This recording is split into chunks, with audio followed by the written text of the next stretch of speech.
Bueno, como iglesia nosotros tenemos establecido el orden de la enseñanza que impartimos desde este púlpito. Esto para entonces guardar el corazón de la vasija de barro, que la persona del instrumento que Dios ha puesto aquí no hable de su circunstancia personal o de lo que está pasando alguien en particular en la iglesia, sino que simplemente entonces se ciña y enseñe lo que Dios, el Dios único y verdadero, nos ha dado a conocer por medio de su palabra, de lo cual el Espíritu toma y nos lo hace saber. De los 4 domingos habituales del mes, el primer y segundo domingo, nosotros estamos estudiando la Biblia de manera sistemática a partir del Nuevo Testamento por el libro el Evangelio según San Mateo. Comenzamos hace 4 años y ya vamos en San Mateo 15. El tercer domingo lo tenemos para estudiar, hacer teología bíblica. Estudiamos la voluntad de Dios, conocemos el plan de Dios y qué tiene que ver ese plan de Dios con nosotros por medio del Evangelio de Juan. El cuarto domingo aprendemos a rendir el culto.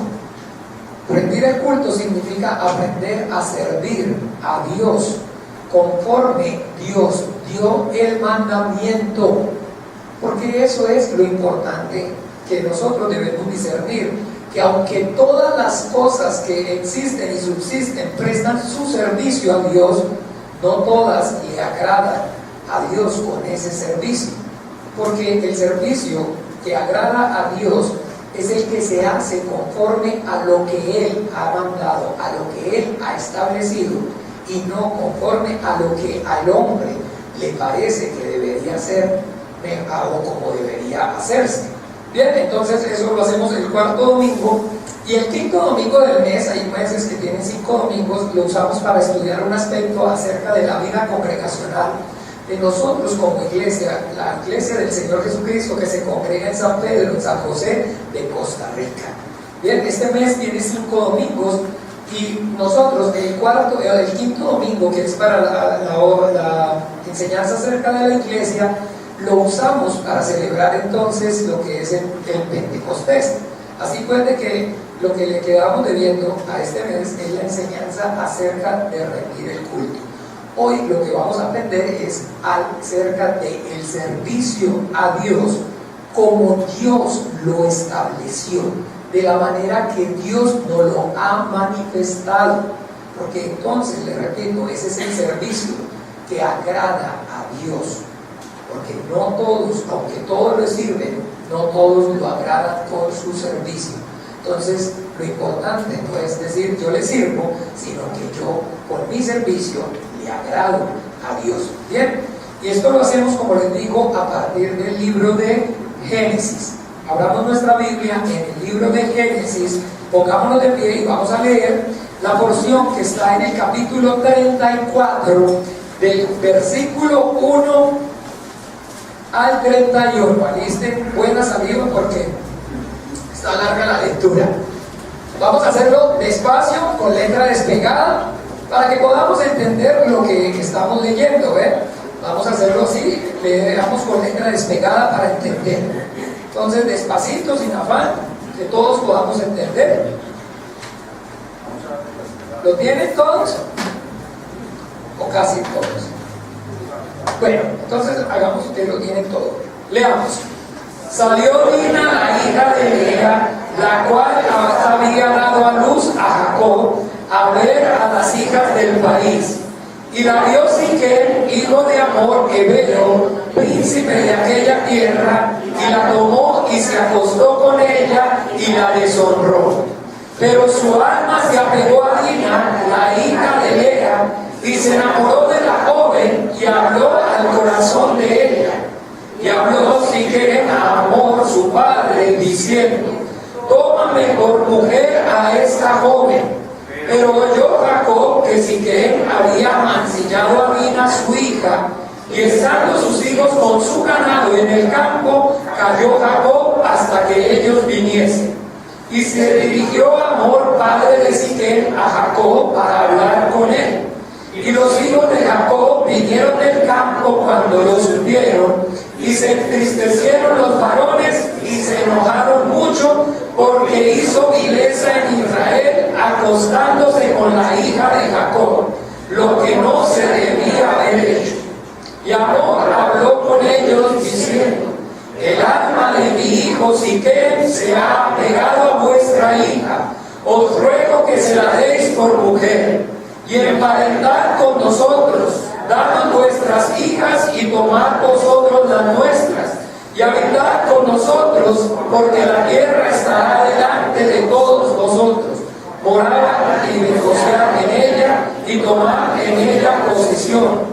Siquem también dijo al padre de Dina y a los hermanos de ella: haré yo gracia en vuestros ojos, y daré lo que me pidiereis. Aumentad a cargo mío mucha dote y dones, y yo daré cuanto me dijereis, y dadme la joven por mujer. Pero respondieron los hijos de Jacob a Siquem y a Amor su padre con palabras engañosas, por cuanto había mancillado a Dina su hermana. Y les dijeron: no podemos hacer esto de dar a vuestra hermana a hombre incircunciso, porque entre nosotros es abominación. Mas con esta condición os complaceremos, si habéis de ser como nosotros, que se circuncide entre vosotros todo varón. Entonces os daremos nuestras hijas, y tomaremos nosotros las vuestras, y habitaremos con vosotros, y seremos un pueblo. Mas si no nos prestáis oídos para circuncidaros, tomaremos nuestras hijas y nos iremos. Y pareció bien sus palabras a Amor y a Siquem, hijo de Amor. Y no tardó el joven en hacer aquello, porque la hija de Jacob le había agradado, y él era el más distinguido de toda la casa de su padre. Entonces Amor y Siquem su hijo vinieron a la puerta de su ciudad, y hablaron a los varones de su ciudad, diciendo: estos varones son pasajeros con nosotros, y habitarán en el país, y traficarán en él, pues he aquí la tierra es bastante ancha para ellos. Nosotros tomaremos sus hijas por mujeres, y los dejaremos las nuestras. Mas con esta condición consentirán estos hombres en habitar con nosotros, para que seamos un pueblo, que se circuncide todo varón entre nosotros, así como ellos son circuncidados. Su ganado, sus bienes y todas sus bestias serán nuestros, solamente convengamos con ellos, y habitarán con nosotros. Y obedecieron a Amor y a Siquem su hijo todos los que salían por la puerta de la ciudad, y circuncidaron a todo varón a cuantos salían por la puerta de la ciudad. Pero sucedió que el tercer día, cuando sentían ellos el mayor dolor, dos de los hijos de Jacob, Simeón y Leví, hermanos de Dina, tomaron cada uno su espada y vinieron contra la ciudad que estaba desprevenida, y mataron a todo varón. Y a Amor y a Siquem su hijo lo mataron a filo de espada, y tomaron a Dina de casa de Siquem y se fueron. Y los hijos de Jacob vinieron a los muertos y saquearon la ciudad, por cuanto habían amancillado a su hermano. Tomaron sus ovejas y vacas y sus asnos, y lo que había en la ciudad y en el campo, y todos sus bienes llevaron cautivos a todos sus niños y sus mujeres, y robaron todo lo que había en casa. Entonces dijo Jacob a Simeón y a Leví: me habéis turbado con hacerme abominable a los moradores de esta tierra, el cananeo y el fereceo, y teniendo yo pocos hombres, se juntarán contra mí y me atacarán, y seré destruido yo y mi casa. Pero ellos respondieron: ¿había él de tratar a nuestra hermana como una ramera? Oremos. Vamos a pedir al Padre en el nombre de Jesús que esta su palabra corra y produzca vida y vida en abundancia a nuestro espíritu. Clamemos para que hoy nosotros podamos escuchar, entender y obedecer la voz de Dios.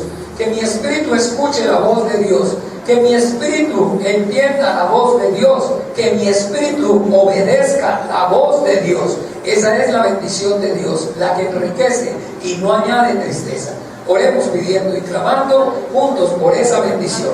Padre Dios, en el nombre de Jesús yo te doy gracias por la verdad. Tu palabra es la verdad. Oro pidiendo, Padre, que seas tú santificando a tu iglesia en esta verdad, que seas tú abriendo los oídos espirituales de tu iglesia, abriéndole, Señor, el entendimiento para que cada uno de ellos pueda comprobar cuál es tu buena voluntad perfecta y agradable para sus vidas. Padre, ábrele los oídos espirituales, ayuda, Señor, a cada uno de los que está aquí para que pueda y escuche tu voz, y no solamente la escuche, sino que también, Señor, la entienda y la obedezca. Padre, obra con poder y gloria, que la vida tuya que está en tu palabra abunde y sobreabunde hoy en tu iglesia. Dios glorioso y maravilloso, por amor a tu nombre, y también te pido, Señor, unge mis labios, derrama del aceite de la unción de tu Espíritu Santo sobre mí, dame esa palabra de vida eterna que hablar, usa mi vida con poder y gloria para tu reino. Padre, instrumento precioso sea en tus manos esta tarde, esta mañana. Yo, Señor, úngeme con tu Espíritu Santo y ayúdame para que yo no me aparte a derecha ni a izquierda. Dame la sabiduría, el conocimiento, el poder y la revelación de tu bendita y gloriosa palabra. Te lo pido por amor a tu nombre, en el nombre poderoso de Jesús. Amén y amén. Bueno, ¿pueden tomar asiento, por favor?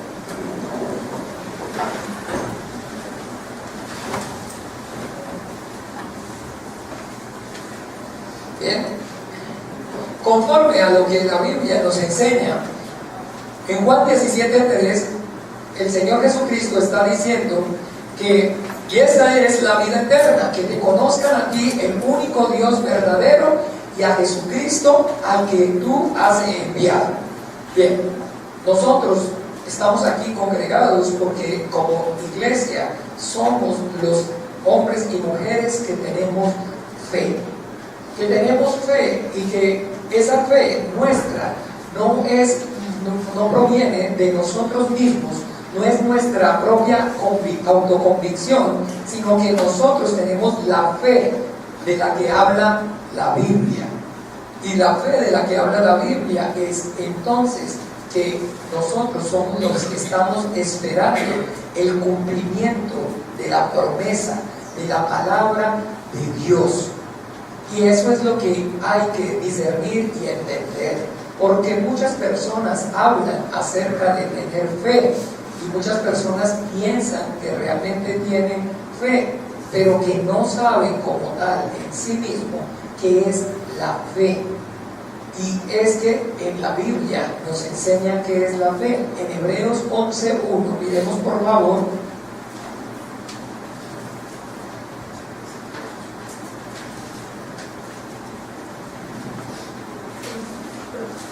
Hebreos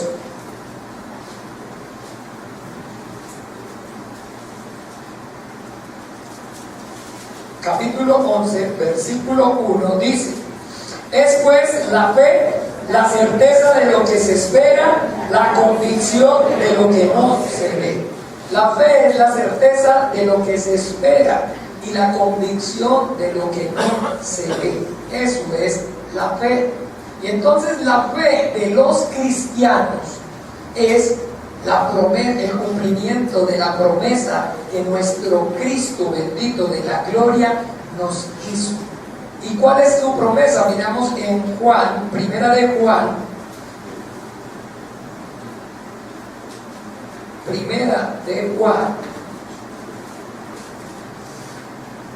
capítulo 2,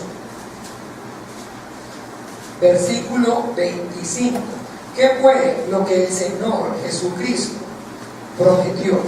Leamos. Y esta es la promesa que Él nos hizo, la vida eterna. Esa es la promesa de nosotros los cristianos. Jesucristo nos prometió la vida eterna.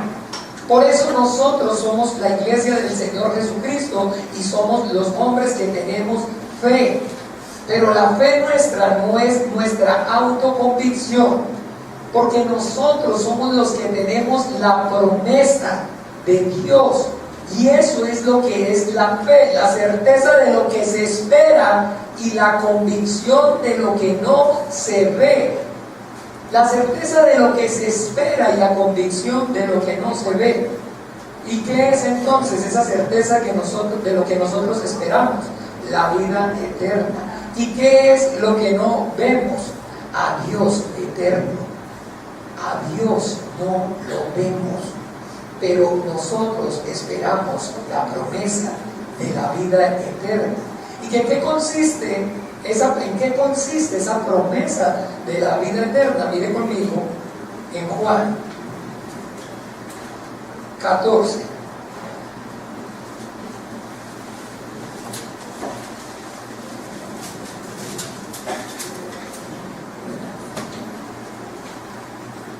Juan 14,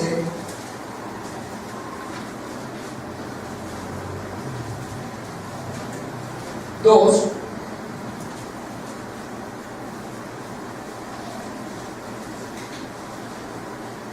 y 4 y 3.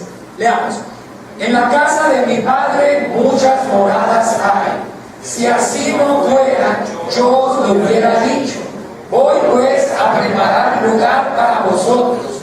Y si me fuere y os prepararé el lugar, vendré otra vez y os tomaré a mí mismo, para que donde yo estoy, vosotros también estéis. Esa es la vida eterna. Esa es la vida eterna que el Señor Jesucristo nos enseñó, que en la casa de su Padre muchas moradas hay. Pero que entonces nosotros estamos pensando que es que el cielo es como un gran hotel, donde hay muchas habitaciones, porque muchas moradas hay. Entonces nosotros pensamos que realmente es como, si a eso le sumamos la iconografía al San Pedro con ese poconón de llaves, debe ser para todos los cuartos que hay, ¿verdad? Manojo de llaves con el que lo dibujan y lo pintan. Bien, pero realmente, para que tengamos el entendimiento, a lo que nuestro Señor Jesucristo está llamando la casa del Padre, vida eterna, diestra del Padre, trono de Dios, reino de los cielos, es al corazón de Dios, al corazón de Dios. Y Él dice que en el corazón de Dios hay muchos lugares de preeminencia, hay muchos lugares de importancia. Y eso es algo que para usted y para mí no somos ajenos a eso, porque así también usted y yo tenemos nuestro corazoncito. Bueno, hay unos que parecen, pero sí tienen su corazoncito. Entonces todos tenemos nuestro corazoncito, y en ese corazoncito usted y yo sabemos que hay diferentes lugares. Hay personas, hay personas, que alcanzan o que tienen un lugar especial en nuestro corazón. Hay personas que tienen un lugar más especial que otras, y hay otras personas que simplemente nosotros las apreciamos, pero que no tienen un lugar en nuestro corazón. Entonces, si ve, en la casa de mi Padre muchas moradas hay. Está diciendo que en el corazón de Dios, hay muchas posiciones, muchos lugares, y que entonces en el corazón de Dios, el que ocupa el primer lugar, en el corazón del Padre, el que ocupa el primer lugar es el Hijo. Por eso la Biblia dice: este es mi Hijo amado, en quien tengo toda complacencia. El Señor Jesucristo, el Hijo de Dios, es el que ocupa el lugar más importante, el lugar más privilegiado dentro del corazón de Dios. Y que entonces Él está diciendo: pero no se angustien, porque hay más que moradas.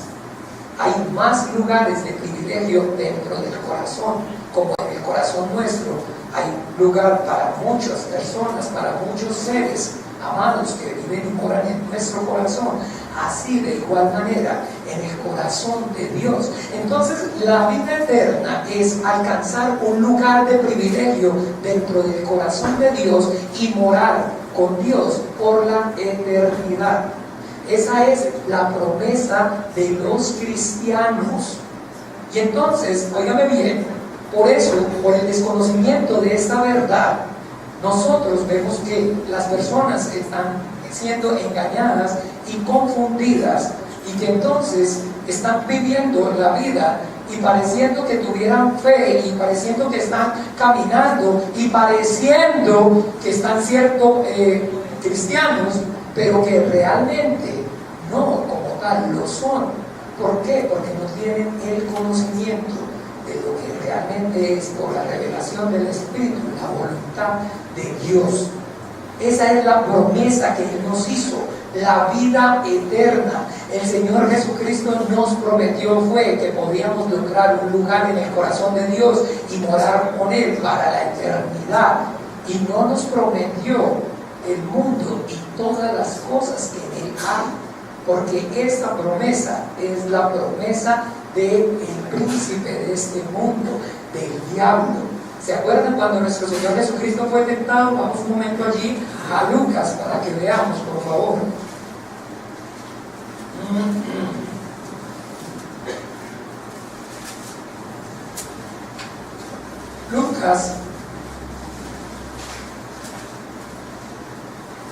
Lucas 4, 5, dice, Lucas 4, 5. Leamos. Y le llevó el diablo a un monte y le mostró en un momento todos los reinos de la tierra. Y le dijo el diablo: a ti te daré toda esta potestad y la gloria de ellos, porque a mí me ha sido entregada y a quien quiero la doy. Si tú postrado me adorares, todos serán tuyos. Respondiendo Jesús le dijo: vete de mí, Satanás, porque escrito está: al Señor tu Dios adorarás y a Él solo servirás. ¿Ve? El mundo y todas las cosas que en Él hay, toda la gloria y toda la fama, la fortuna, la dicha, la alegría, la felicidad que las cosas de este mundo ofrecen, es la promesa del diablo. Y al que bien le sirve, entonces el diablo mal le paga, porque se la da y después al final se la quita, y después le coge el precio, su alma. Sí, claro que sí, yo le doy todo lo que usted quiera, dele por ahí. Pero así como digo yo vulgarmente, es que el diablo no da cigarros sin pedir la chinga. ¿No han oído? Entonces eso, no da cigarros sin pedir la chinga. Eso es la realidad, esa es la verdad. Por eso le repito, entonces, por el desconocimiento, nosotros entonces estamos siendo engañados y la iglesia ha sido engañada y está siendo confundida. Porque estamos entonces pensando que ser cristiano y ser hijo de Dios es sinónimo de alcanzar el mundo y todas las cosas que en él hay. Pero esa no es la promesa de nuestro Señor Jesucristo. Él dijo que Él, óigame bien, se iba y que en la casa de su Padre muchas moradas había. Y que entonces Él fue el primero en heredar el corazón del Padre. ¿Y qué dice la Biblia? Que nosotros también somos hijos, pero miremos en Romanos rápidamente, por favor. Romanos 8.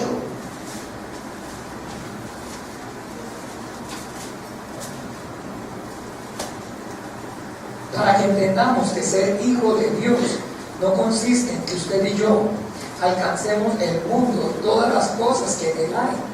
Romanos 8 dice 16. 8:16. El Espíritu mismo da testimonio a nuestro espíritu de que somos hijos de Dios, y si hijos, también herederos, herederos de Dios y coherederos con Cristo, si es que padecemos juntamente con Él, para que juntamente con Él seamos glorificados. ¿Sí ven? ¿O es que usted acaso y yo vemos al Hijo de Dios recibiendo este mundo y la gloria que en él hay? Si más bien él al diablo le dijo que no, y por eso entonces el diablo lo crucificó y lo mató, y por eso sufrió el oprobio, la humillación y todo por consecuencia, como consecuencia de no recibir entonces el mundo y las cosas que en él hay. Entonces, que somos hijos de Dios y coherederos con Cristo Jesús, y es que juntamente con Cristo padecemos. ¿Se acuerdan cómo comenzó nuestro Señor Jesucristo las bienaventuranzas? Allá en Mateo 5, bienaventurados los pobres en espíritu, porque de ellos es el reino de los cielos. Bienaventurados los que lloran, porque ellos serán, ¿qué? Ay, no, eso sí no nos gusta.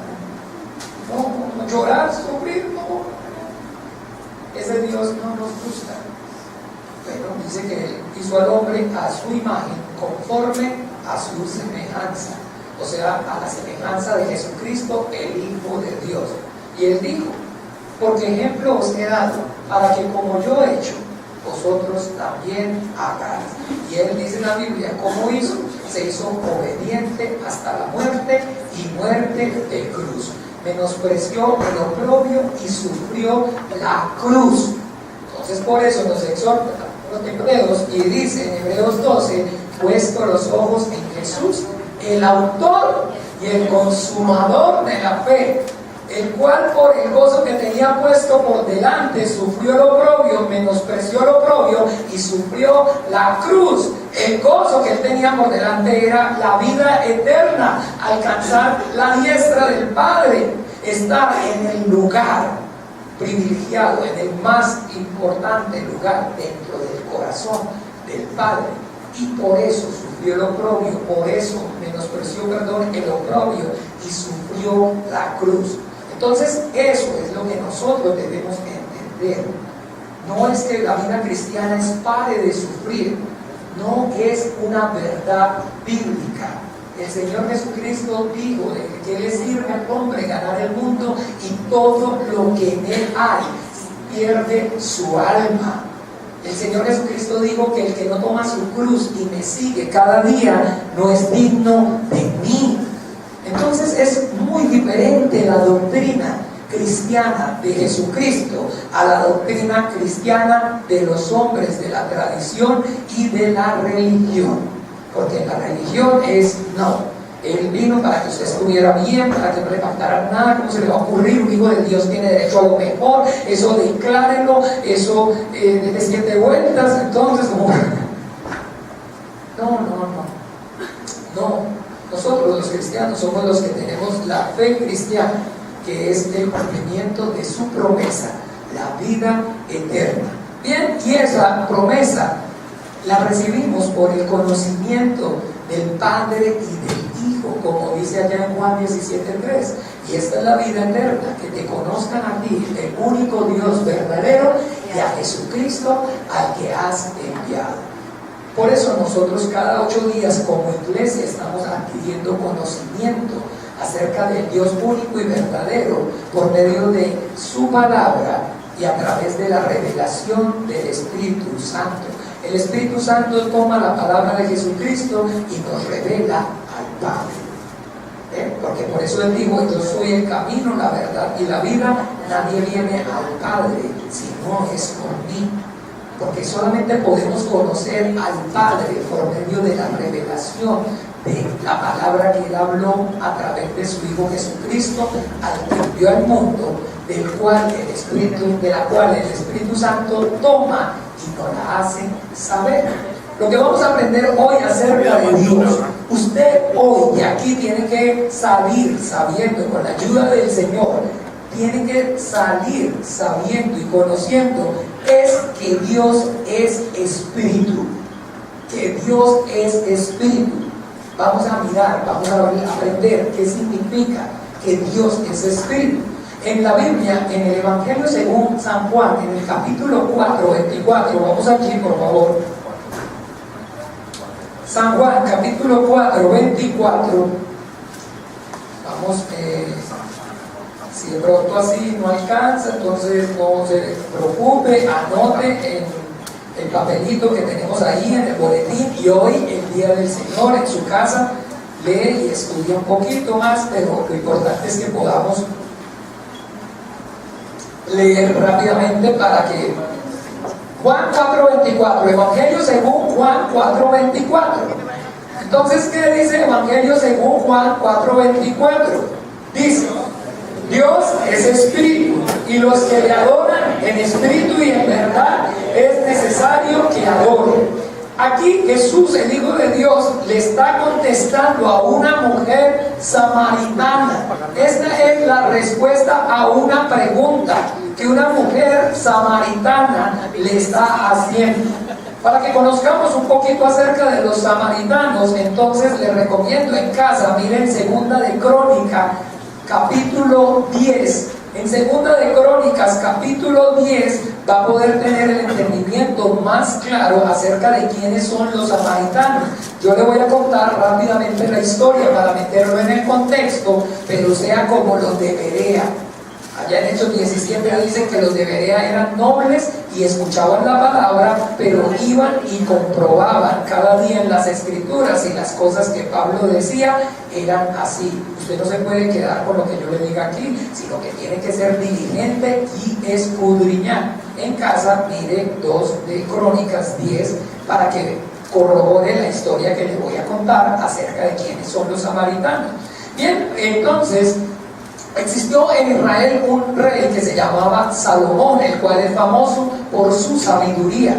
Y que entonces este rey, famoso por su sabiduría, al final de su vida, entonces hizo lo abominable ante los ojos de Dios y trajo el pecado al pueblo de Israel, porque tomó para sí mismo más de 500 esposas y concubinas. Y no solamente que las tomó como esposas y concubinas a 500, sino que también les edificó altar a sus dioses, y entonces desobedeció la ley que Dios le había dado, el mandamiento al pueblo de Israel: no tendrás dioses ajenos delante de mí. Bien, entonces como castigo Dios se manifestó a este hombre y le juró que el reino iba a ser partido, pero que no lo iba a hacer, no se lo iba a hacer a él, sino que se lo iba a hacer a su hijo. Que cuando su hijo reinara, el descendiente reinara, entonces iba a haber una división en el pueblo.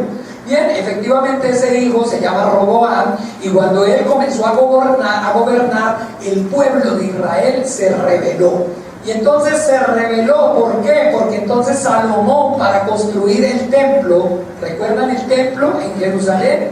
El templo costó demasiado dinero, mucha plata de la época de ellos.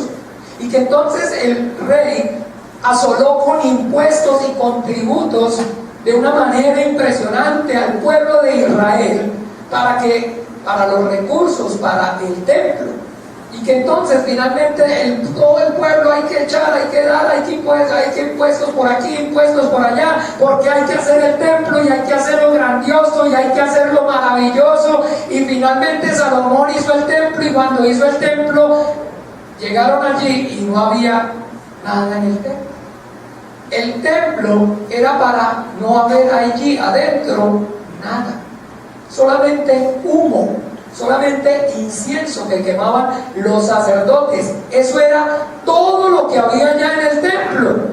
Entonces la gente, ay, qué cosa, tanto derroche de tanta cosa, para entonces uno llega allá al templo y entonces no hay nada que ver, porque todo el mundo quiere es que ver para creer, porque esa es la naturaleza de los hombres, ver para creer. Entonces cuando llegaban allá no veían nada, porque lo que moraba allí, dice el Señor, es mi nombre. Entonces era una adoración espiritual. Y ya vamos a entender entonces a qué está refiriéndose cuando dice que Dios es espíritu. Ahí va la secuencia. Bien, entonces finalmente hubo la división, y un general, el general Jeroboam, se llevó 10 tribus para Siquem, o para entonces lo que se conoce después como Samaria. Y allá en el monte Gerizim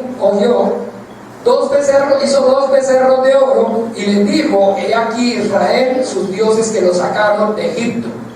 Y con él se fueron 10 tribus, y se llama el reino del norte, o Israel, y se dividió, y también quedó el reino del sur, o Judea, o los judíos. Entonces ahí usted va a ver cuando empieza a hablar del reino del norte y del reino del sur, cuando empieza a hablar acerca de Israel y cuando empieza a hablar acerca del reino de Judá. Y que estas 2 tribus que quedaron en el norte fueron la tribu de Judá y la tribu de Benjamín. Las otras 10, Netalí, Dan, se fueron para el norte. Y que estas 2 se quedaron aquí adorando en el templo, pero que esa adoración ahí no había nada que ver, no había absolutamente nada. Pero allá los otros sí estaban adorando en el norte a los becerros de oro que veían. Entonces esta mujer es una mujer samaritana que adora a lo que se ve y le dice: nuestros padres adoraron en este monte y ustedes los judíos dicen que en Jerusalén es el lugar donde se debe adorar. Entonces, por fin, ¿cómo es la adoración? ¿En verdad o en espíritu? Y Jesús le dice: mujer, ustedes adoran lo que no saben, porque la salvación viene de los judíos. Dios es espíritu, y los que le adoran es necesario que en espíritu y en verdad le adoren. Bien, entonces, ¿qué significa que Dios es espíritu? Vamos un momento a Primera de Timoteo. Primera de Timoteo 6:16.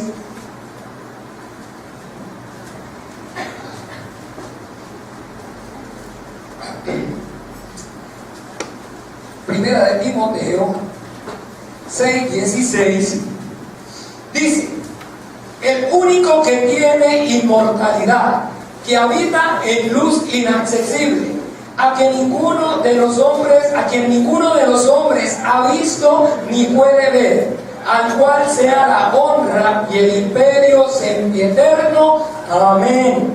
Entonces, que Dios es espíritu significa que Dios es eterno y que Dios es invisible. Que Dios es eterno y que Dios es invisible. Y esa es entonces la verdad. Y esa es entonces el espíritu. Que Dios es eterno, es verdad. Y que Dios no se puede ver, eso es espíritu. Porque Dios no se puede ver. Pero ¿por qué no se puede ver Dios? Por cuestión de tamaño. Porque Dios es más grande que todas las cosas. A Dios ni el cielo de los cielos lo puede contener, porque Dios es absoluto. No es el engaño y la mentira de la iconografía, donde pintan entonces a Dios el Padre, un Señor, y al Hijo, un muchacho, y al Espíritu Santo, una paloma. Porque la Biblia dice que a Dios el Padre nadie le vio jamás, que Él habita en luz inaccesible, al cual ninguno de los hombres ha visto ni puede ver jamás. Entonces póngale que el cuadro, aunque no se asemeje al Señor Jesucristo, porque nada que ver ese italiano que pintan ahí con un judío de la época, y entonces póngale que la paloma, que no se sabe de dónde le dijeron que era blanca. Bien, pero entonces ¿cómo hicieron para pintar al Padre? Si al Padre nadie le vio jamás. Porque al Padre nadie le vio jamás. La Biblia dice: el unigénito que está en el seno del Padre, Él le ha dado a conocer. Solamente el que vino de Dios, Él es el que ha visto a Dios. Entonces, de esa manera, usted y yo debemos entender que cuando Jesús le dice a esta mujer que la adoración es en espíritu y en verdad, le está diciendo lo que acabamos de leer en Hebreos 11:1, que es la fe, la certeza de lo que se espera y la convicción de lo que no se ve. Y la certeza de lo que nosotros esperamos es que un día vamos a morar en el corazón de Dios por la eternidad. Y lo que no vemos es a Dios. ¿Quién ha visto a Dios? A Dios nadie le vio jamás. La fe de los cristianos es que un día vamos a estar en el corazón del Padre por la eternidad, para la eternidad. Esa es la fe cristiana. La vida eterna, morar en el corazón de Dios para la eternidad. Y a Dios, entonces, esa es la fe que nosotros tenemos. La certeza de lo que esperamos es morar en su corazón, y la convicción de lo que no vemos es que vamos a morar en el corazón del Padre al que no hemos visto jamás. Entonces esa es la adoración en espíritu y en verdad, por medio de la fe. Y entonces cuando hablamos acerca de la fe, entendamos que eso es la fe cristiana. la certeza de lo que se espera y la convicción de lo que no se ve, la vida eterna, que esa es su promesa. Y que cuando hablamos de fe, entonces, en la Biblia nos enseña acerca del padre de la fe. Cuando decimos padre, significa el origen, el que dio el origen a la fe. Y que entonces el que le dio el origen a la fe en la Biblia es Abraham. Para entender acerca de la fe, que es la certeza de lo que se espera y la convicción de lo que no se ve, que es el cumplimiento de la palabra de Dios, de la promesa de Dios, y que por eso yo tengo la fe de Dios, porque yo conozco la promesa de Dios y yo espero en la promesa de Dios. Y las personas no tienen la promesa de Dios y sin embargo dicen que tienen fe. Y están dando que la promesa de Dios es entonces el mundo y la gloria que en él hay. Pero ya les expliqué, no es esa la promesa de Dios. Entonces Abraham, vamos allí para que veamos en Génesis 12. ¿Por qué llamamos a Abraham? La Biblia llama, Abraham el que le dio el origen a la fe. Dice 12:1.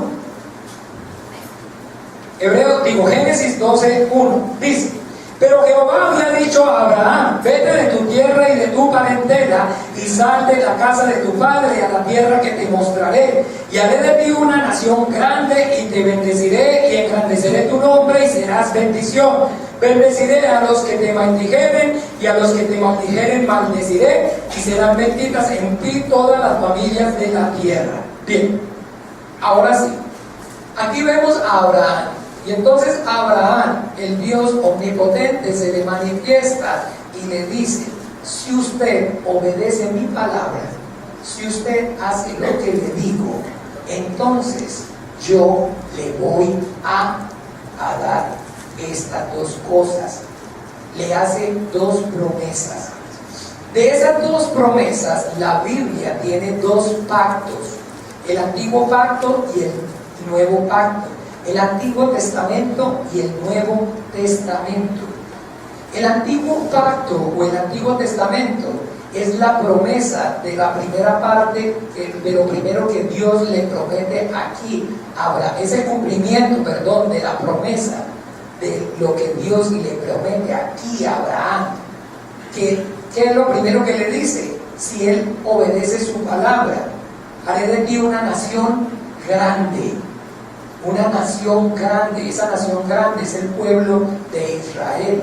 Y hoy, 4000 años aproximadamente después, aún esa nación persiste y existe entre nosotros. El pueblo de Israel como nación. Y no solamente entonces le prometió hacer una nación grande y fuerte, sino que también le prometió que le daría como herencia la tierra de Canaán. Y que usted y yo entonces hoy podemos darnos cuenta, existe una nación que está en esa tierra, que es un pedacito así de tierra, y todo el mundo se lo quiere quitar. Todo el mundo les quiere quitar ese pedacito de tierra. Todo el mundo les quiere quitar ese pedacito de tierra. Pero ellos entonces están ahí aún en contra de todo el mundo, porque es la promesa que Dios, que no miente, cumple. Y ahí está el pueblo de Israel como nación y en el lugar que Dios le dio como herencia, la tierra que Dios le dio como herencia. Y eso es entonces el primer pacto. Toda la Biblia, el Antiguo Testamento, está hablando y está mostrando el desarrollo de esa promesa al pueblo de Israel. Pero no solo le hace esa promesa, sino que le hace otra promesa: y en tu simiente serán benditas todas las naciones de la tierra. O sea, de un descendiente tuyo. En un descendiente tuyo bendeciré a todas las naciones de la tierra. Bien, entonces usted y yo podemos ver correctamente la Biblia como el libro que tiene dos promesas, las promesas materiales y las promesas espirituales. El Antiguo Testamento es el cumplimiento de la promesa material y el Nuevo Testamento es y habla acerca del cumplimiento de la promesa espiritual. Porque por eso en el Evangelio según Mateo, mire conmigo, capítulo 1, versículo 1, dice, capítulo 1, versículo 1, dice, genealogía de Jesucristo. Jesucristo, hijo de David, hijo de Abraham. Entonces ahí está, en tu simiente, o sea, un descendiente tuyo, en ese descendiente suyo, esa simiente es Cristo. Está la bendición ahora, pero la bendición, ¿cuál es la bendición que trae el Cristo? La bendición espiritual, la vida eterna. La vida eterna, por eso Él es el ungido, Él es el Mesías, y todos esperaban al ungido, esperaban al Mesías, porque Él era el que traía la bendición espiritual, la vida eterna. Lo dice allí en Juan primera, vamos a primera carta, no el Evangelio, sino a la primera carta. En la primera carta, en el capítulo 1, vamos a leer el versículo 1 y el versículo 2.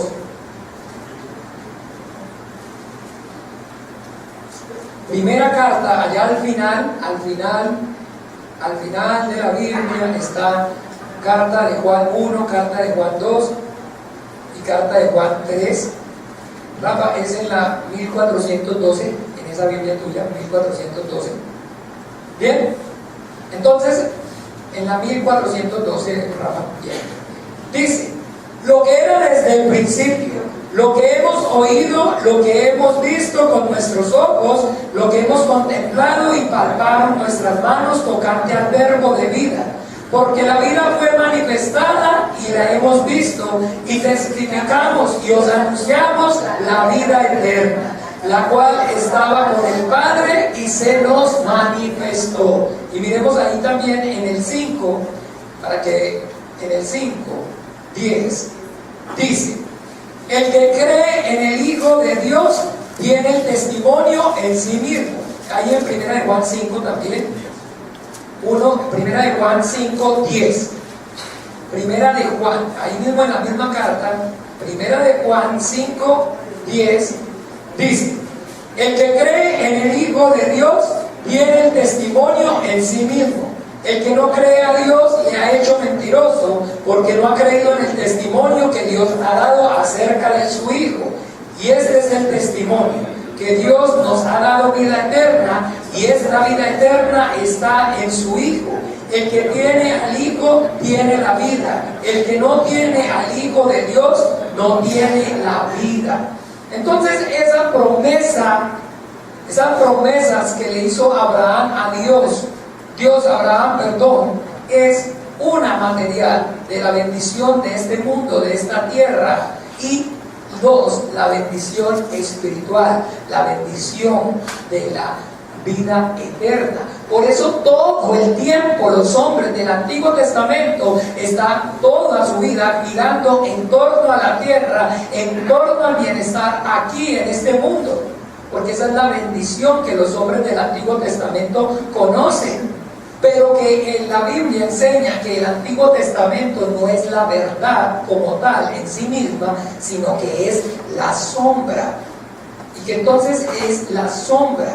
La sombra es que entonces el hombre, por medio de buscar la bendición material, iba caminando sin saber hacia la bendición espiritual. Pero ahora en el Nuevo Testamento ya no hay sombra, porque la ley vino por Moisés, pero la verdad y la gracia vinieron por Jesucristo. Y que entonces en la verdad ahora el hombre, el cristiano, no camina por la bendición material, sino por la espiritual, porque Jesús mismo dijo, buscad primero el reino y la justicia de Dios, y lo demás será añadido.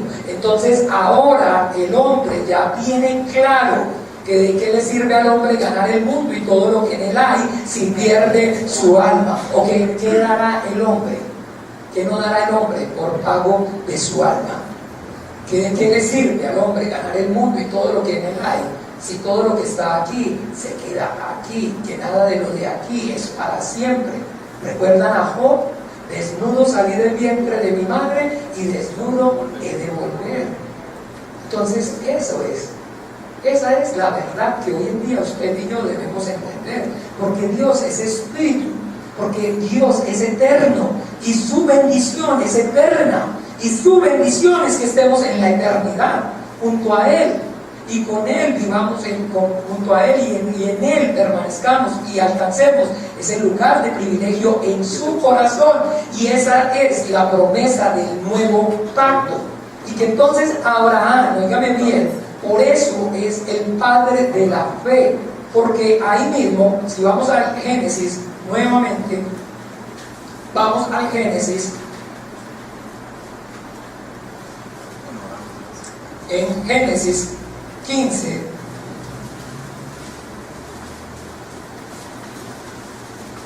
Génesis 15, Génesis es el primer libro, página 17, Rama,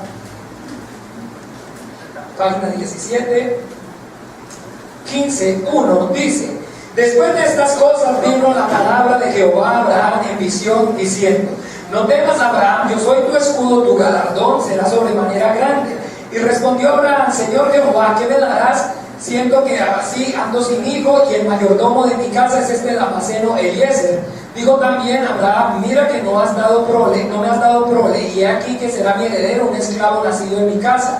Luego vino a él la palabra de Jehová diciendo: no te heredará sino un hijo tuyo será el que te heredará. Y le llevó afuera y le dijo: mira ahora los cielos y cuenta las estrellas, si las puedes contar. Y le dijo: así será tu descendencia.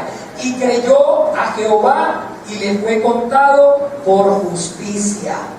Entonces, ahora sí, por eso Abraham es el padre de la fe.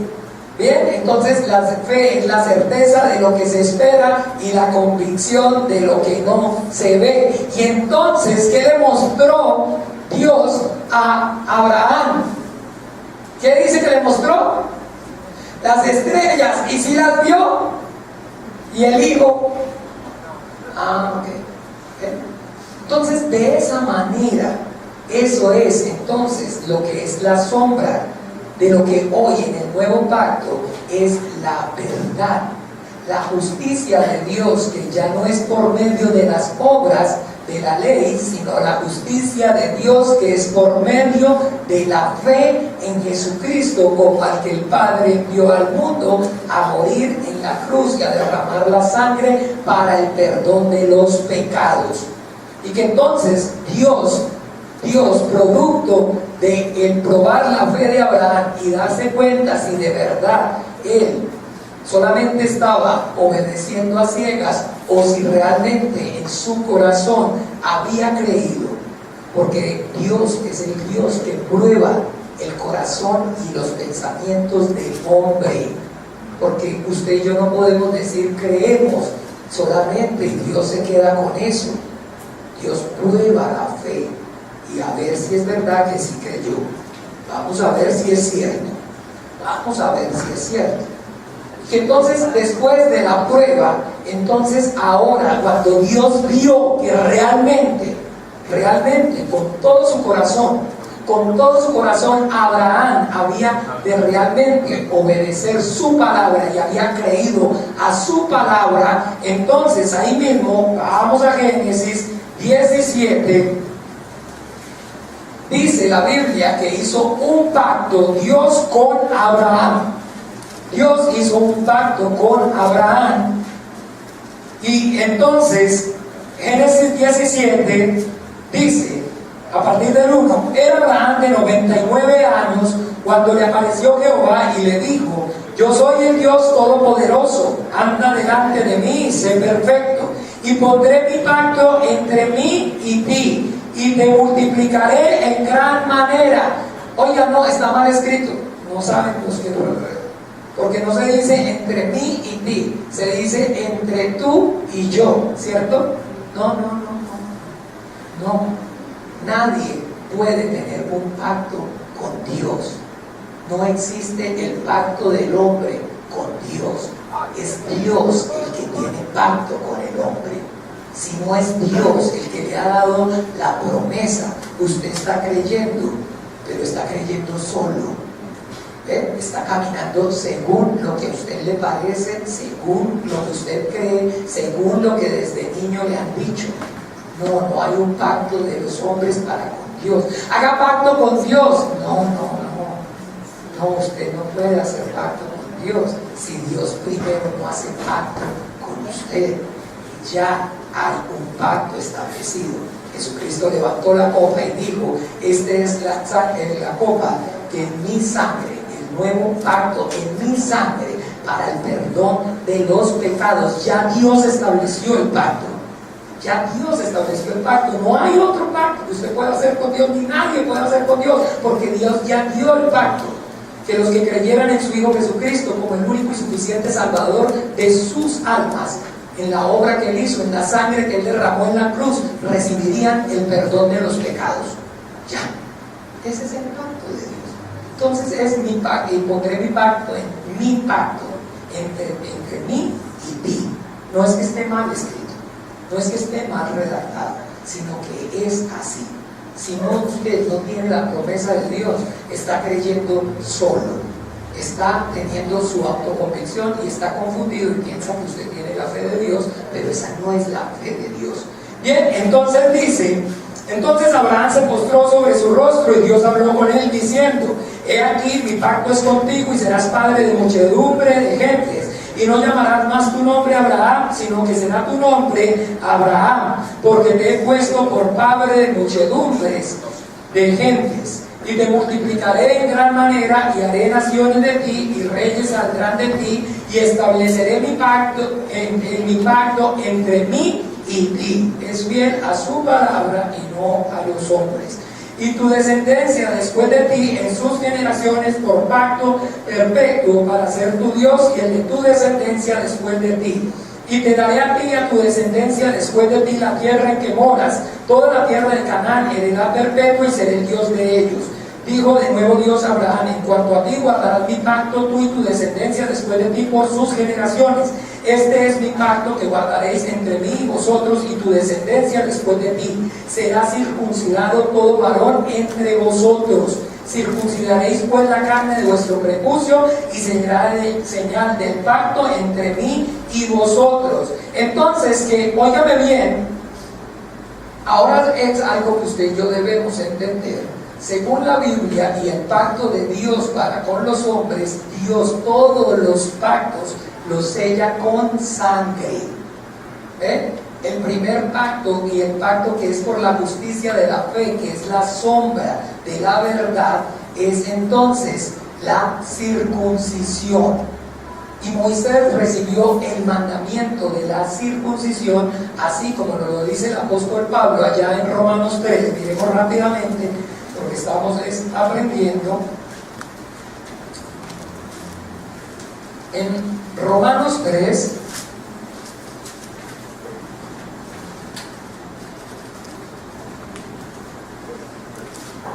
dice, en Romanos 4, y 4:11, hablando acerca de Moisés, dice: y recibió la circuncisión como señal, como sello de la justicia de la fe, que estuvo aún estando incircunciso, para que fuese padre de todos los creyentes no circuncidados, a fin de que también a ellos la fe les fuese contada por justicia. Y padre de la circuncisión, para que no solamente los que son de la circuncisión, sino también siguen las pisadas de la fe que tuvo nuestro padre Abraham antes de ser circuncidado. Entonces, la circuncisión es el sello de la justicia, que es por medio de la fe. Pero lo que estamos aprendiendo hoy acerca de Dios es que Dios es espíritu. Pero los hombres en el Antiguo Testamento no adoraron como tal a Dios en espíritu, porque ellos estaban muertos espiritualmente. Entonces lo tenían que hacer solamente en verdad. Y por eso entonces se hacían la circuncisión de la carne, la circuncisión física.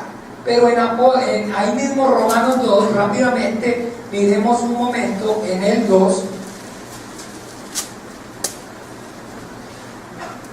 ¿Qué es lo que dice entonces?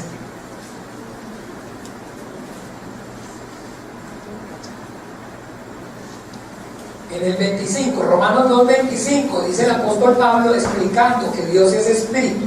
Pues en verdad la circuncisión aprovecha si guardas la ley, pero si eres transgresor de la ley, tu circuncisión viene a ser incircuncisión. Si pues el incircunciso guardare las ordenanzas de la ley, no será tenida su incircuncisión como circuncisión, y el que físicamente es incircunciso, pero guarda perfectamente la ley, te condenará a ti, que con la letra de la ley y con la circuncisión eres transgresor de la ley. Pues no es judío el que lo es exteriormente, ni es la circuncisión la que se hace exteriormente en la carne, sino que es judío el que lo es en lo interior, y la circuncisión es la del corazón, en espíritu, no en letra, la alabanza del cual no viene de los hombres, sino de Dios. Entonces la circuncisión es cuando usted y yo comenzamos a caminar viviendo por fe y no por vista. Cuando usted y yo caminamos esperando la gloriosa y maravillosa promesa de la vida eterna. Cuando usted y yo tenemos nuestra mirada puesta en el cielo, en el reino de los cielos, en alcanzar un lugar de privilegio en el corazón de Dios, y nosotros con todo nuestro ser, con todo cuanto somos, lo único que procuramos hacer es vivir para Dios, para alcanzar un lugar de privilegio en su corazón. Esa es entonces la verdad que usted y yo necesitamos conocer, porque Dios es espíritu, y los que le adoran, o sea, los que le sirven, los que le buscan, los que quieren tener el encuentro con Él, tienen que hacerlo en espíritu y en verdad, por medio de la promesa, por medio de caminar esperanzado en la promesa y alcanzar ese lugar de privilegio en su corazón. Entonces, de esa manera usted y yo podemos darnos cuenta cómo esa circuncisión está siendo la señal de la fe.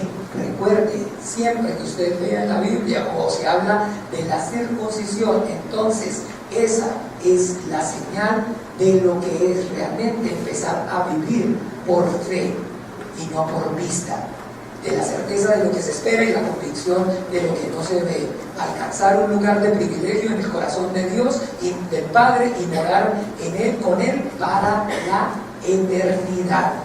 Y que entonces, ¿cómo tiene que ver eso con lo que hoy nosotros leímos? Vamos rápidamente a Génesis para que entendamos en la enseñanza que estamos hablando acerca de la circuncisión.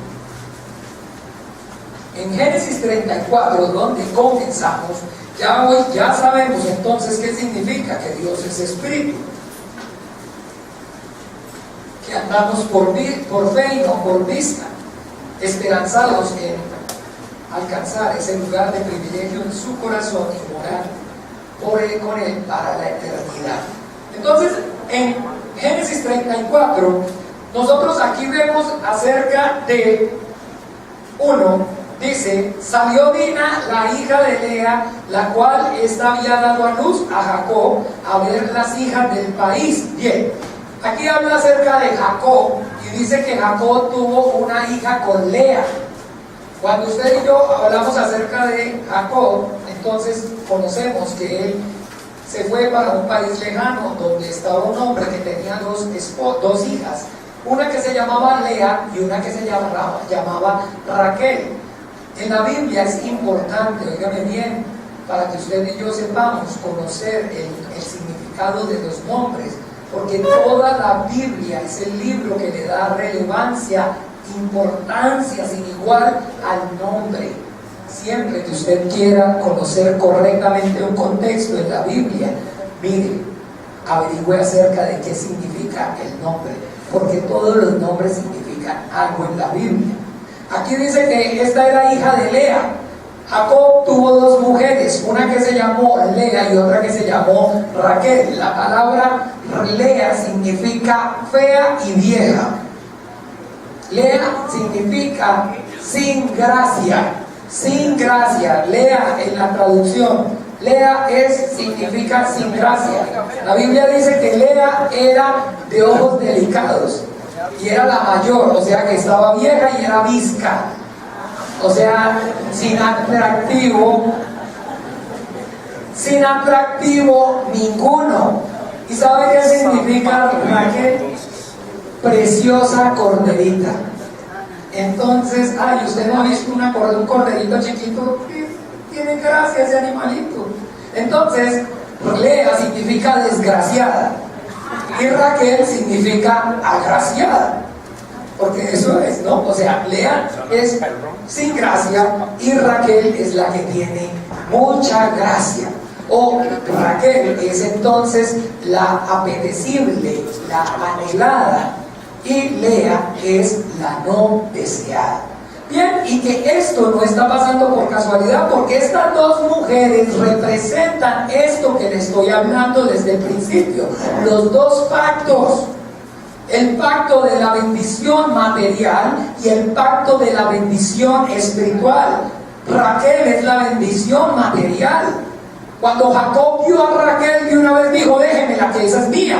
Pero ¿qué hay que hacer? Hay que trabajar 7 años, lo que sea, compadre, no le preocupe, 15 o 20 años. Usted sabe cómo es el hombre cuando está enamorado. Adelante. No entiende razones, lo que sea. ¿Cuánto hay que...? Póngale precio. Entonces Labán le dice: bueno, si te gusta, la dejo, pero vale 7 años de trabajo. Vale, cuente con ella. Y entonces empezó a trabajar Jacob, y bueno, y trabajó, y al final entonces resulta que cuando tanto que trabajó, ¿se acuerda que le dije yo que así caminaban los hombres del Antiguo Testamento? Detrás del escriturio, entonces, ¿no? Entonces resulta que cuando llegó y los 7 años, por fin se casó, y en la noche de bodas le entregaron, se tomó unas copitas, no se dio cuenta, se metió en la carpa y eso a oscuras sí no hay problema, ¿no? A oscuras no hay diferencia, ¿cómo? Y entonces a oscuras el hombre le pusieron fue a Lea, porque no es nuestra costumbre así, dice después. Cuando le reclama, le dice: no, es que no hacemos así aquí. Y ese es el desconocimiento que hay hoy en la iglesia. No hacemos así aquí, dice el Señor. No entregamos la bendición material si primero no se lleva la bendición espiritual. Es que primero el reino y la justicia de Dios, que todo lo demás será por añadidura. Entonces ese es el problema, porque no saben, no tienen el entendimiento que no hacemos así aquí. No entregamos la bonita, sino que antes se lleven la fea, porque si no nos encantamos con la fea, porque si no nadie se lleva la fea. Nadie va a querer la bendición espiritual si se las entregamos primero a la bonita. Entonces Lea es la bendición espiritual y Raquel es la bendición material. Y por supuesto, todo lo que nosotros queremos es que lo que ven nuestros ojos, la bendición material. Todos sí queremos la casita, todos queremos la salud, todos queremos el milagro con el niño, el milagro con el esposo, el milagro, todos queremos eso. Pero mira, hay algo más grandioso que es la vida eterna. Ay, sí, pero será que bueno, sí, pero la vida eterna, pero primero con... no hacemos así. No es nuestra costumbre. No entregamos la bonita, sino se lleva primero la fea. Entonces a Raquel le entregaron a Lea. Lea es la bendición espiritual. Y que entonces aquí vemos que esa bendición espiritual le dio una hija a Jacob. Esa hija que le dio a Jacob se llama Dina. ¿Sabe qué significa Dina? La perdonada, la absuelta. Dina es la iglesia. Dina es la iglesia del Señor Jesucristo. Y entonces, como los 12 patriarcas son Israel, Dina es la iglesia. La bendición material para Israel, la bendición espiritual para la iglesia. Y que entonces aquí vemos que esa hija es la iglesia. Y vemos entonces a un hombre que se enamora perdidamente de la iglesia, que se llama Siquem. ¿Sabe qué significa Siquem? Camino de la bendición, camino al Padre, camino de la obediencia. Y que quién es el camino, la verdad y la vida. Y nadie viene al Padre si no es por mí. Él es Siquem. Ya lo habíamos aprendido, pero de pronto los que hoy de pronto nos visitan no estuvieron en esa enseñanza. Él es Siquem, Él es el camino hacia la mejor porción. Él es la vida. Hay dos caminos. Mira que pongo delante de ti. Ay, se acabó el tiempo. Mira que pongo delante de ti camino de vida, camino de muerte. Escoge la vida para que vivas. Él es ese camino de vida. Él es Siquem. Entonces Jesucristo amó a la iglesia. Entonces, para que ame a la iglesia, entonces muy bien, pero usted también tiene que someterse a la regla. ¿Y cuál es la regla? La justicia de Dios, que es por medio de la fe. Entonces también hay que sellarlo ¿con qué? Con la sangre, con la circuncisión. Y por eso nuestro Señor Jesucristo, la Biblia dice que cuando nació el niño, al 8º día lo circuncidaron. Pero ya sabemos que esa circuncisión que es de la carne es la sombra, porque la verdadera circuncisión es la del corazón, en espíritu. Y nuestro Señor Jesucristo también fue crucificado, circuncidó su corazón. ¿Sabe cuándo se circuncidó el corazón de nuestro Señor Jesucristo? Padre, ¿por qué me has abandonado? Ahí, en esa porción, ahí, para que usted y yo entienda. Entonces, ese grito, Padre, ¿por qué me has abandonado? Esa es la circuncisión. Esa es la circuncisión del Señor. Mire conmigo allí en Efesios.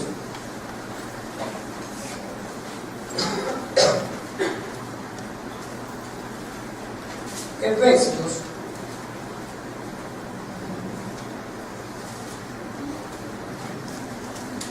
Romanos, ya se acabó el tiempo, nunca comprar otro poquito de tiempo para y consigue traer otro con un poquito de tiempo. Efesios, ¿dónde es? Efesios 5 dice, a partir del 23 dice, del 21, someteos unos a otros en el temor de Dios. Las casadas estén sujetas a sus propios maridos como al Señor, porque el marido es cabeza de la mujer, así como Cristo es de la iglesia, la cual es su cuerpo y Él es su Salvador. ¿Se acuerda que dice que será carne de mi carne, hueso de mi hueso? La iglesia, la mujer. Así como la iglesia está sujeta a Cristo, así también las casadas los estén a sus maridos en todos. Maridos, amad a vuestras mujeres, así como Cristo amó a la iglesia y se entregó a sí mismo por ella, para santificarla, habiendo purificado en el lavamiento del agua por la palabra, a fin de presentársela a sí mismo, una iglesia gloriosa que no tuviese ni mancha, ni arruga, ni cosas semejantes, sino que fuese santa y sin mancha. Entonces, si ve que Cristo amó, ¿qué? A la iglesia. No, Cristo solamente amó y obedeció, hizo la cruz y sufrió lo propio por amor al Padre, sino que también lo hizo por amor a quién, a la iglesia. Como había amado a los suyos, los amó hasta el fin y dio su vida por la iglesia. Entonces vemos aquí así que también entonces está siendo ¿qué? Circuncidado, pero que esa circuncisión le valió ¿qué? La vida, la vida. Y con él también se circuncidó ¿quién? Todo el pueblo, todo el resto del pueblo. ¿Por qué? Porque entonces amaban a su príncipe, amaban a su príncipe y entonces amaban no solamente a su príncipe, sino que también, como amaban al príncipe, amaron ¿a quién? A Dina. ¿Ven? Entonces lo hicieron por amor al príncipe. También ellos se circuncidaron, pero al circuncidarse también, entonces, ¿qué tuvieron que hacer? También murieron de igual manera.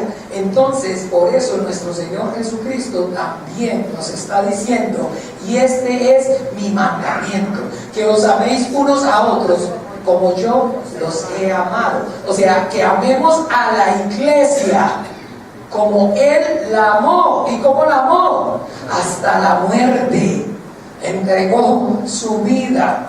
Entonces esa es la verdad con la cual usted y yo hoy necesitamos aprender a servir a Dios, porque nosotros podemos y vivimos agradecidos por el Señor Jesucristo, por la sangre que Él derramó, pero que si usted y yo amamos al Señor Jesucristo, amamos a su iglesia y velamos por su iglesia y nos sacrificamos por la iglesia.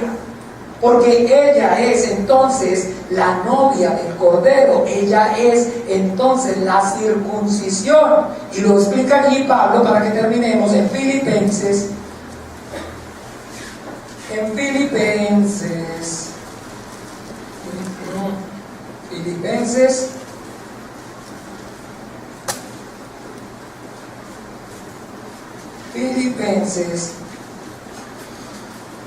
3. Dice, Filipenses 3, por lo demás, hermanos, gozados en el Señor. A partir del 1, a mí no me es molesto escribiros las mismas cosas y para vosotros es seguro. Guardaos de los perros, guardaos de los malos obreros, guardaos de los mutiladores del cuerpo. ¿A qué está haciendo referencia aquí Pablo? Entonces, a los que querían, óigame bien, seguir adorando a Dios, pero no en espíritu, sino en verdad, y estaban obligando a los creyentes a que si usted realmente creyó, demuéstrelo, circuncídese, córtese el prepucio, que ya no es, porque es como en espíritu y en verdad, es por medio de la fe y la obediencia a la palabra, que es la verdad de Jesucristo. Entonces eso es, pero aquí él está diciendo que habían unos que no habían entendido o no querían entender y no quisieron recibir la gracia y quisieron vivir por la ley, que entonces estaban haciendo a los creyentes circuncidarse físicamente. Y entonces dice, guardados de los perros, guardados de los males obreros, porque nosotros somos la circuncisión, los que en espíritu servimos a Dios y nos gloriamos en Cristo Jesús, no teniendo confianza en la carne. Entonces, que esa es la verdad que nosotros necesitamos conocer, que la circuncisión no es la de la carne, sino la del corazón. Cuando usted y yo, con todo nuestro corazón, amamos a nuestro Señor Jesucristo por la obra, por la sangre que Él derramó, y amamos a su iglesia. Pero no se pueden separar, porque amar la iglesia es el mandamiento que Él nos dio, un mandamiento nuevo. ¿Por qué dice nuevo? Porque antes no estaba la iglesia. Que os améis unos a otros como yo los he amado.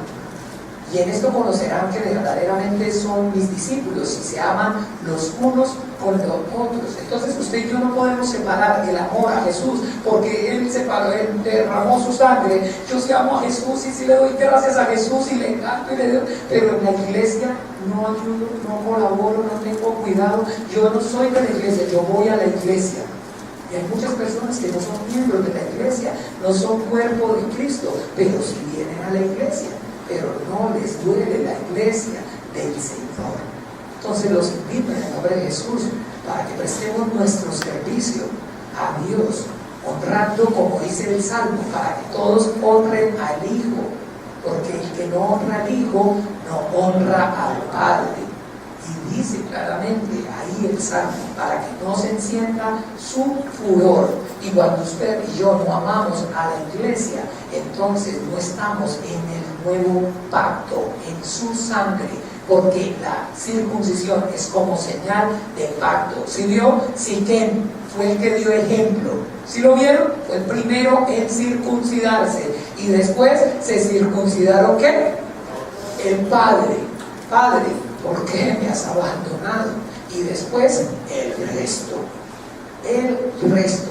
Todos tuvimos que hacer así a nuestro corazón por la iglesia, por Dina. Y finalmente, entonces, para que terminemos de conocer el contexto rápidamente, dice que dos hijos, óigame bien, dos hijos, Simeón y Leví, fueron y entonces no honraron lo que habían dicho, sino que entonces fueron los que llevaron la espada y mataron a los que habían cumplido lo que se había honrado. Ese Simeón y Leví, cuando en la verdad, para que ustedes sepan, son los gobernantes y los sacerdotes del pueblo. Ellos hoy en el día, en la verdad, en el Evangelio, llevaron a Jesucristo ante los sacerdotes y los gobernantes. Esos son Simeón y Leví. Y entonces que hoy usted ve que ellos mataron primero a Siquem y después mataron a ¿quién? Al resto. Así, mataron a nuestro Señor Jesucristo y después comenzaron a matar ¿qué? A la iglesia. ¿No se acuerda el libro de los Hechos de los Apóstoles?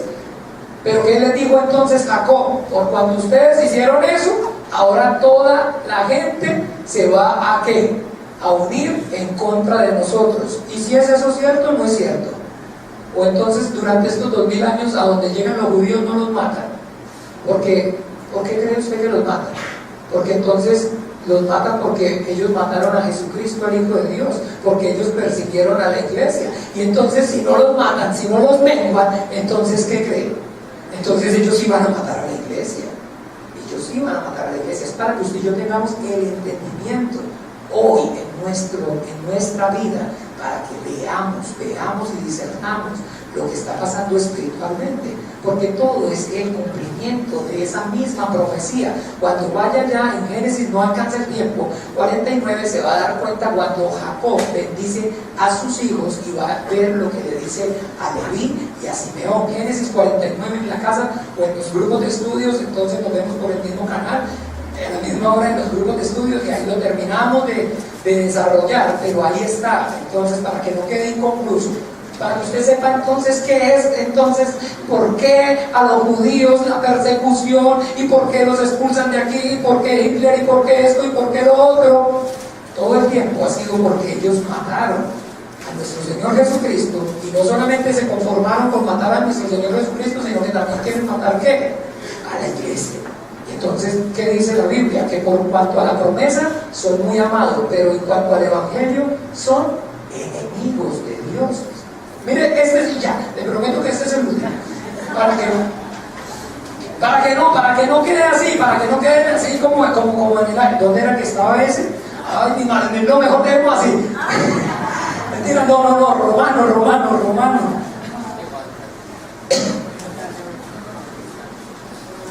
Ay, sí, romano. Ay, una ayuda. Se dice que son, en cuanto a la promesa, son muy amados, pero son enemigos en cuanto al Evangelio. Hay una concordancia, alguien que me saque de esta situación.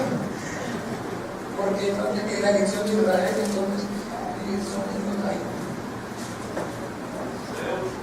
Ay, hermano, qué salvada. Romanos 11:28. Ay, no, entonces, ¿cómo hacemos? Romanos 11:28. Bueno, entonces Romanos 11:28. Ah, sí, ahí está, vean.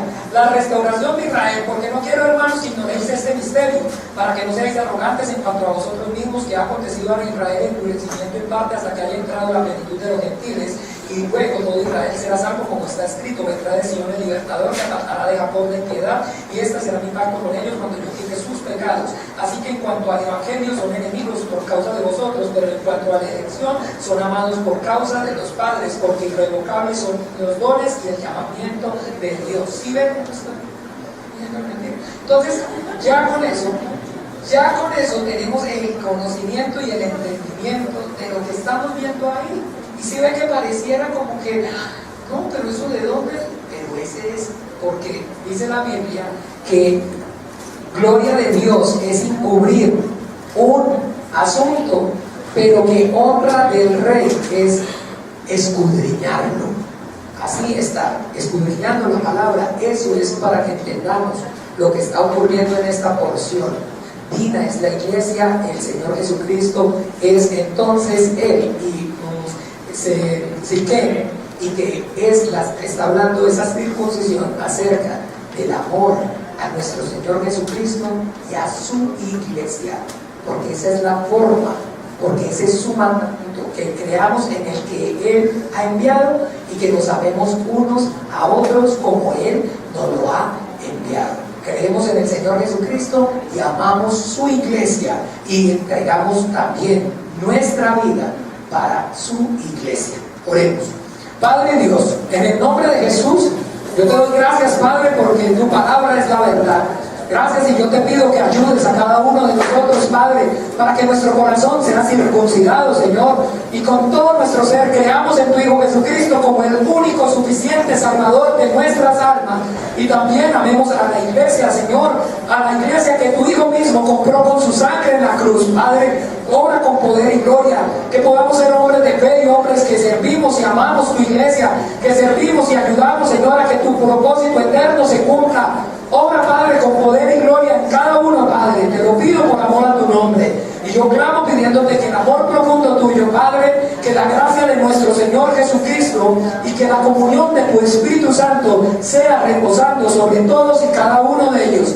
Iglesia, los bendigo en el nombre de Jesús. Amén y amén.